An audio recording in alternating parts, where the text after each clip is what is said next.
Good morning. It is Thursday, November 12th, and welcome to Sociality Squared's Director's Cut, where I talk about commentary on what we create here at Sociality Squared and social media news and trends.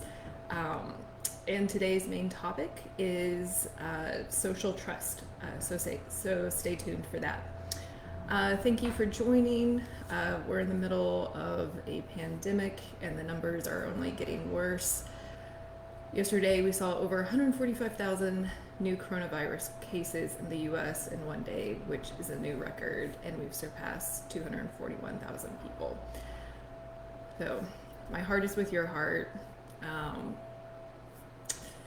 And as I keep on saying, we can't normalize this and just wave off these statistics.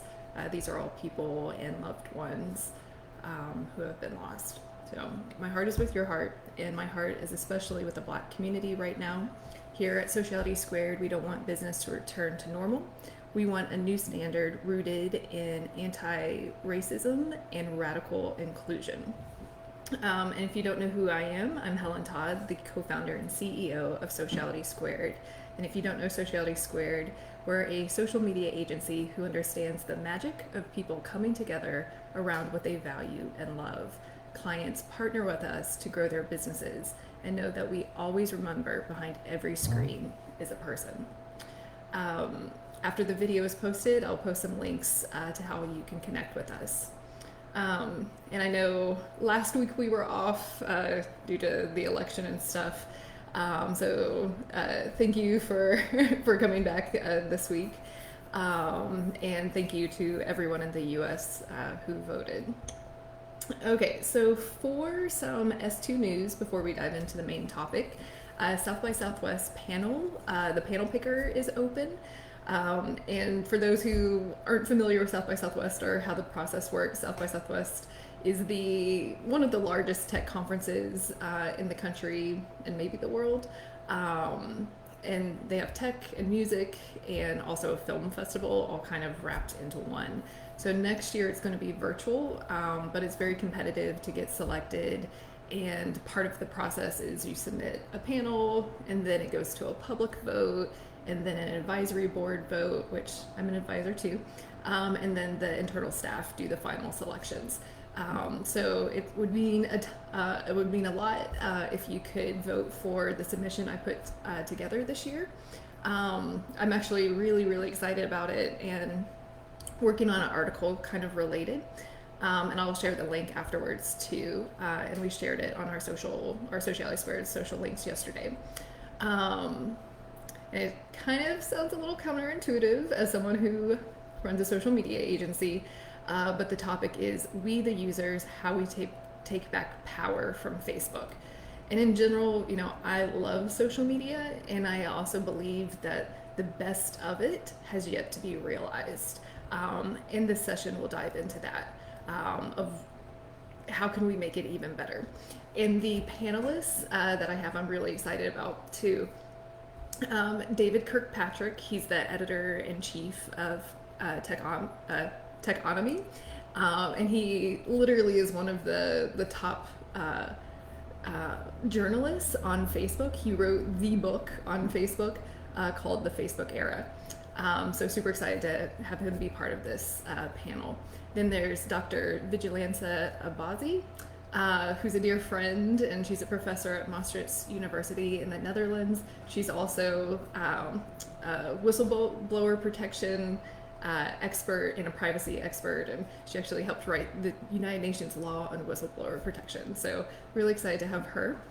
And then Salah Zalatimo, who is the CEO of Voice. And I think I've mentioned it before on this broadcast, but Voice is interesting. So they're a new social media network built on the blockchain, and their question is, if we could start from scratch, reimagining a social media network today, what would that look like? Taking all the learnings from the good, and then kind of cutting out the bad and reinventing it. So Voice is an interesting platform, and we're excited to have Salah as part of this too. So please vote, and also please comment on the panel as well, because the advisors look at that as that people want to see this. And the good news is too, I mean, it's really easy. If you don't have an account, it takes like a minute to set one up. And I don't know how the conference is going to like have tickets next year, but because it's virtual, it really opens up the floodgates for more people to participate at South by Southwest in terms of, there's no flight costs, there's no hotel costs. So I'm excited to do this virtually, even though I'm also very much looking forward when we can meet in person again. Let's see. Another thing in the news, my friend Jacqueline Boone, or Jackie, launched her new company yesterday, so I'm really excited for her.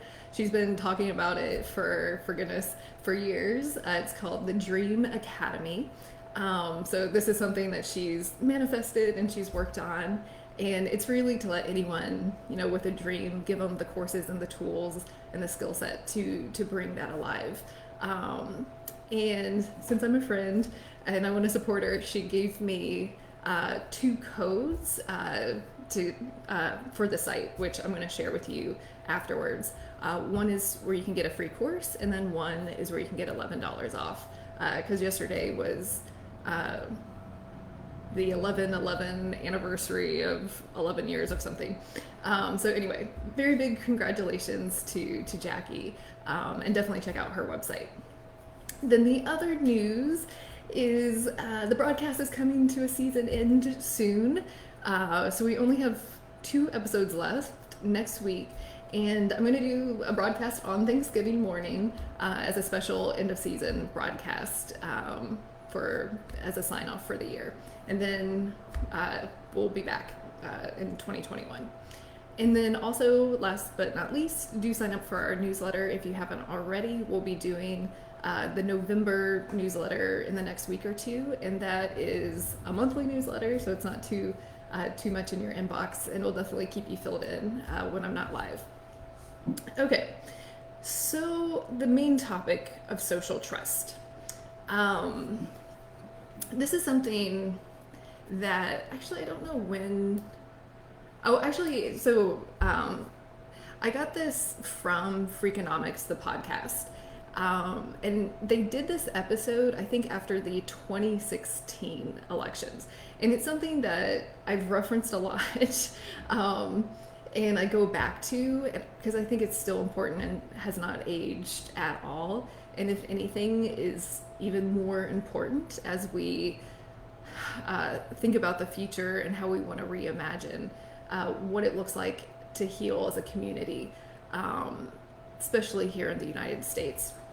So the topic is really giving you kind of my take on this podcast episode, and I'll be expanding on it a little bit more in some blog posts in the future. I highly recommend you listen to the podcast, or actually just read the transcript, because there's a lot of great information, and I'm just kind of summarizing it. But in general, what is social trust? And they break it down as it's kind of this economic indicator that really isn't talked about much, but is a huge impact on our health and communities and economies. And basically it's, do you trust people in your community or not? And spoiler alert, here in the United States, we have low social trust and declining social trust, whereas you have countries like the Netherlands, they have high social trust, like 70%. Switzerland and Germany are also very high. And there's correlations between high social trust, health and wealth, and all those mixed together. Let's see. I have a lot of notes in front of me. And this was an interesting fact in the article, that basically having high social trust also has individual positive effects, and in terms of health, and it's roughly the same positive effect as giving up smoking. So that's really interesting, because smoking is really bad for you. So if you have high social trust, that's really good for you. And one of the ways that they measure this is just by asking people, do you trust your neighbor? So what does this like mean in the broader context of where we stand? Um, and actually, this came out in 2016, I believe.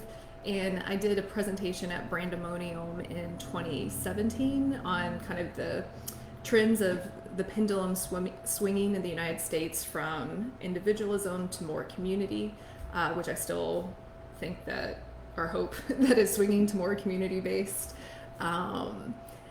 But that was also the same year that Mark Zuckerberg came out with his manifesto. And what was really interesting about Facebook's or Zuckerberg's manifesto in 2017 is that in it, he spoke to a lot of these same things, that civic engagement is going down, where whether it's church, parent-teacher organizations, Rotary clubs, bowling leagues, and like this is all with an asterisk that, you know, coming together in person pre-COVID this year has a special compounding of, I think, some of the issues without social trust because of our isolation due to COVID. But anyway, a lot of this is with the asterisks of pre-COVID. But anyway, so Mark Zuckerberg had in his manifesto that civic life has been declining, and that they can measure and see that on Facebook and how people interact with each other. And I think this is also one of the big reasons where they are at some point, I forget the exact year, they redesigned the platform around groups, and groups are such a great way to connect with people that share your common interests. Now, the interesting thing about the social trust and the Freakonomics is they break down that there's different types of social networks. And my friend Jay Van Sharp, who's great, he always says like, your network is your net worth. And this article says the same thing in other words, more or less. And there's different types of social networks. And this is like actual social networks and not social networking platforms. That there's bonding social capital, and I think bridge social capital is the other one.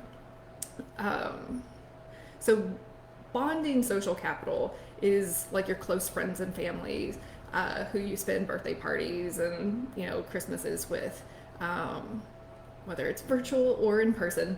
And then the bridging social capital is when it's not your immediate neighbors and people who share different, you know, ethnicities, religions, are outside of your immediate social circle. So those are bridging social capital. And in general, the bridging becomes really important, especially in modern diverse democracy like the United States. This is how they said different religion or race or different economic class or different occupation or different age. That's bridging social capital. So one of the things that they pointed out is in the short term, a lot of diversity actually is negative, which sounds very counterintuitive, but it makes sense. And we've seen this in the United States with different waves of immigration, and they point this out from when the Irish came and then the Germans came and then they didn't like each other and then they got used to each other, and then the next wave of immigrants came, they didn't like each other and then they got along. So when basically how they say it is like when someone new comes, we get in our turtle shells, then we come together and then it's like, oh, this is great, diversity is great. And you can see the strengths of diversity. I mean, the United States, our strength is our diversity.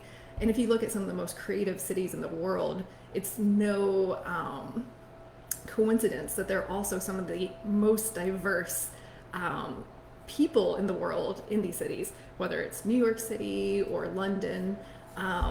So in the short term, diversity is like, what's happening? These are people I don't know. Our, you know, caveman and cavewoman brains are like, I don't recognize this. But in the long term, diversity serves us really well.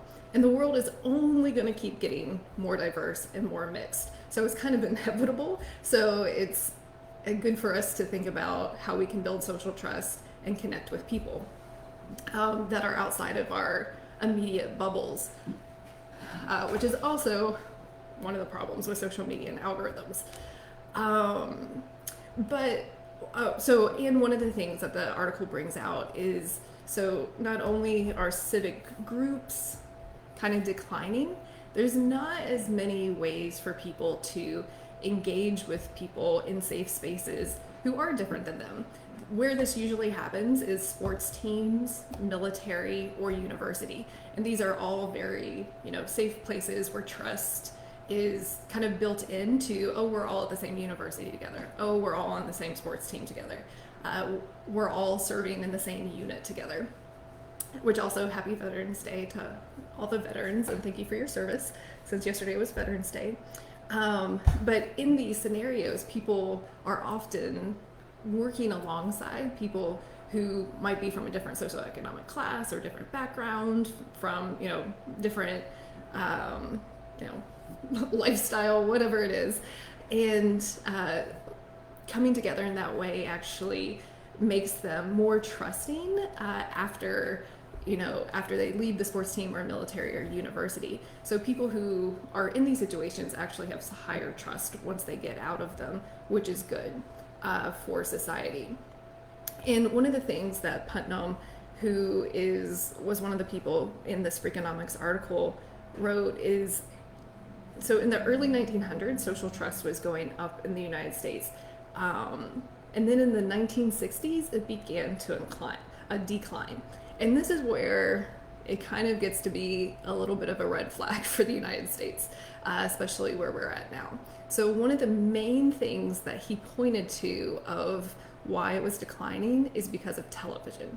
The more television people watch, like I think the average, pre-COVID is like 4 or 5 hours a day for the average American. Now that we're in COVID, I don't even know. So more TV means less engaging in your communities. And he kind of talked a little bit, or the people talked a little bit about what does social media have to do with this. They kind of said like technology can actually bring us together. Like the optimistic side of technology is that it can reinforce our offline connections. I think where we are finding ourselves in this moment in time is that technology isn't serving to better social trust. And I think this is an opportunity as we are thinking about what does life look like post-COVID, what does life look like when we come out of this. And this is also one of the things why I'm submitting the panel on social media for South by Southwest. When you have algorithms that only reflect the world that you want back to you, and you have this little bubble, it's not good either. Whereas, and it's so easy to pick fights with people, especially politically, whether you know them or not, and trolling or not. And it's really easy when you're behind screens to forget that there's a person on the other side, whether it's a loved one, a family member, or a friend in this moment in time. But it's actually really important for our own well-being and health to be connected with people who think differently than us.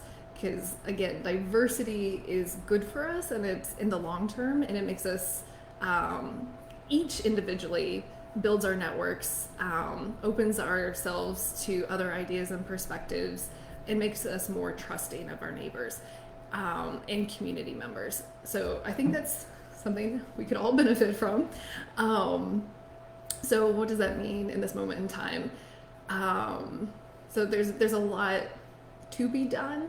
And one of the things I said in my presentation for Brandemonium, it was kind of for the slant of brands. We're at a moment in time where we can't really meet up safely in person in big groups. But if you have the opportunity to participate virtually in groups, do so, and do so with intention of maybe not doing the ones that think exactly like you or share all the same values as you. and to be open-minded and just kind of absorbing, something that is different outside of your bubble.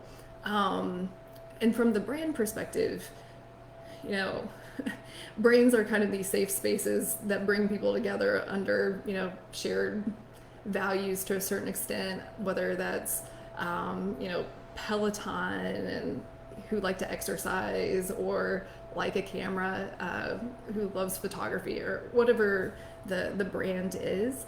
That brands, are purveyors of culture and host events and spend a lot of money on events. And for better or for worse, as part of the glue of our society right now, can actually be intentional about the events and how they host them, from that standpoint. So brands and marketers can actually keep this in mind when hosting physical events or virtual events, and to build safe spaces for people to have differing perspectives and still come together. So I think that's one way that the marketers who are listening can think about it.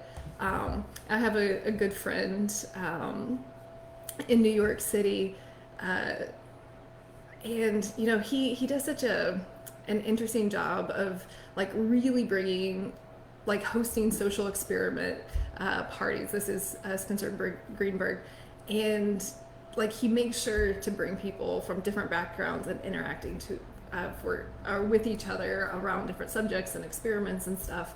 And it's so great because it's aside from forced, family get-togethers with maybe people who are on the different side of the aisle, like when was the last time you really had a good conversation with someone who thought differently than you? And one of the questions that was posed in this article is like, do you trust your neighbor? So I think these are all things that we can kind of digest and think about as we're moving forward.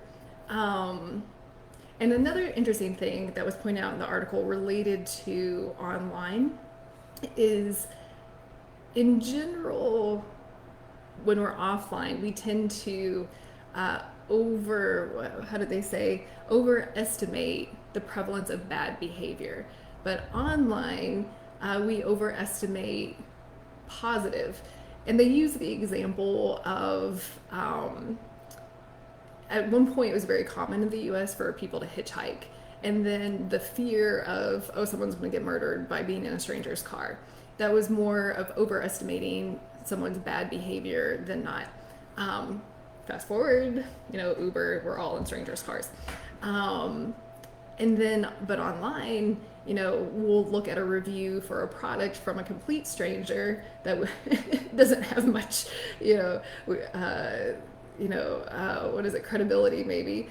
Could be anyone off the street, and overestimate that person's feedback in terms of whether to buy the product or not.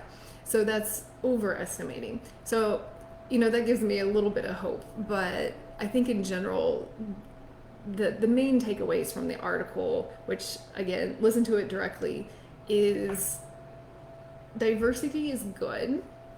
In the short term, it's hard because of our caveman and cavewoman tendencies of kind of shying away from change. But in the long term, it's great because it builds social trust. The world is getting more diverse, and when we see diversity, we see some of the top performing countries.